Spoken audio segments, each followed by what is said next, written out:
ప్రవర్తతే అక్క, తిష్ట నరస. గురూజీ వచ్చేసారు.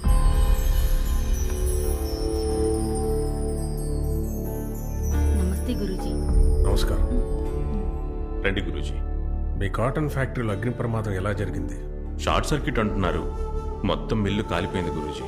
మంటలార్పడానికి ఎంతో పోరాడాం. చివరికి అంతా కాలి బూడిదైపోయింది. నష్టం గురించి కూడా మేము దిగులు పడలేదు. ఆ ప్రమాదంలో 10 మందికి పైగా చనిపోయారు. 25 మందికి పైగా కాళ్ళు చేతులు కోల్పోయారు. ఆఖరికి ఆ ఫ్యాక్టరీని మూసేయాల్సి వచ్చింది. మా తాతయ్య ప్రారంభించిన మిల్లు ఇప్పుడు మా అన్నయ్య తన కొడుకే చూసుకుంటున్నారు. వీడు నా తమ్ముడు. వీడి ఎక్స్పోజ్ కామన్స్ అన్ని టోటల్ గా కొలాప్స్ అయిపోయాయి. వీడేమో ఈ ఊళ్ళో ఉండను, విదేశాలకు వెళ్ళిపోతానంటున్నాడు. నా కూతుర్ని చూడండి. నిశ్చితార్థం జరగాల్సిన సమయంలో ఓ భయంకరమైన యాక్సిడెంట్ వల్ల తనకి పరిస్థితి వచ్చింది. తన పెద్ద కూతురు అమ్మా నాన్నలు వద్దని, మమ్మల్ని అందరినీ కాదని వేరే మతస్థుడితో లేచిపోయింది. అలా వెళ్ళింది. 2 పిల్లలు పుట్టాక ఓ ఫ్లైట్ క్రాష్లో మొగుడు పిల్లలిద్దరూ చనిపోయారు. ఆ రోజు మొదలైన సమస్య ఈ రోజు వరకు కొనసాగుతోంది. మీ కులదైవం యొక్క శాపమే మీ అందరినీ ఇలా పట్టి పీడిస్తుందనుకుంటున్నాను. నాకు ఊహ తెలిసిన రోజు నుంచి ఏ కులదైవం గుడికి మేం వెళ్ళలేదు గురుజీ. అందరూ డబ్బు సంపాదించాలనే ఆశతో సొంత ఊరు నదిలెళ్ళిపోయి పూర్వీకాన్ని కులదైవాన్ని మరిచిపోతున్నారు. మీరు కూడా అదే తప్పు చేశారు. స్వామి, మా సమస్యకి కులదైవానికి ఏంటి సంబంధం? రోజు ఇంట్లో పూజ చేయడం ముఖ్యం కాదు. సంవత్సరానికి ఒక్కరోజైనా మీ కులదైవం గుడిలో పూజ చేయడమే ముఖ్యం. ఎందుకంటే మీ పూర్వీకుల పాదం పడిన చోటది. అక్కడ దైవశక్తి మాత్రమే కాదు, మీ పితృదేవతల శక్తి కూడా కలిసి ఉంటుంది. ఇవన్నీ నిజమా గురుజీ? దైవ నమ్మకం లేని వాళ్ళకు కూడా కులదైవం అనేది ఉంటుంది, తెలుసా అమ్మా? మీ పూర్వీకుల జీన్ మీ ఒంట్లో ఉందని మీరందరూ నమ్మేది గనక నిజమైతే మీ కులదైవ గుళ్ళో మీ పూర్వీకుల శక్తి ఉందన్నది నిజమే. ఇప్పుడు ఏం చేయమంటారో చెప్పండి గురుజీ. మీ కుటుంబానికి చెందిన వారసులందరూ మీ కులదైవం ఉన్న ఊళ్ళో ఒక మండలం ఉండి నవరాత్రుల్లో మీ చేతులతో దీపం వెలిగించి వచ్చే దుర్గాష్టమి నాడు పూజ చేయండి. మీ సమస్యలకు పరిష్కారం లభిస్తుంది. ఈ పూజకి ఆ పిల్లలు రావాలా గురుజీ? తప్పకుండా రావాలి. మతం వేరైనా రక్తం మీదే కదా. వాళ్ళు వస్తేనే మీ పూజ పూర్తవుతుంది, మీ సమస్యలు తీరుతాయి. వాళ్ళ గురించిన వివరాలు ఎవరికైనా తెలుసా? ఈ మేనేజర్ ఒక్కరే అప్పుడప్పుడు వాళ్ళతో టచ్లో ఉన్నారు. ఆ పిల్లలిద్దరూ ఒక పెద్ద ఆడిటర్ కస్టడీలో ఉన్నారు. 24 గంటలు వాళ్ళని చూసుకోవడానికి ఆయన తన పెంపుడు కొడుకునే గార్డియన్గా అపాయింట్ చేశారు. ఎందుకంటే ఆ పిల్లలు మీకన్నా 2 రెట్లు ఆస్తికి వారసు.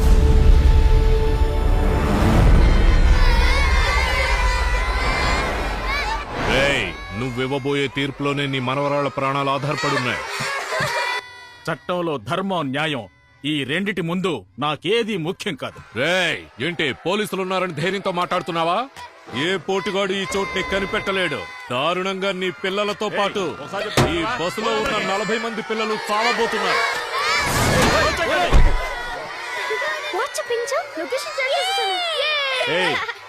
అందరూ చావు భయం తేడుస్తుంటే మీరు మాత్రం నవ్వుతున్నారు. మీకు భయంగా లేదా? లేదా? మిమ్మల్ని ఎవరు కాపాడతారో చూస్తాను. వస్తున్నారు మా గాడ్ ఫాదర్. రాణి రాణి.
అయ్యా తీర్పు మీరివ్వండి. శిక్ష నేను విధించేశాను.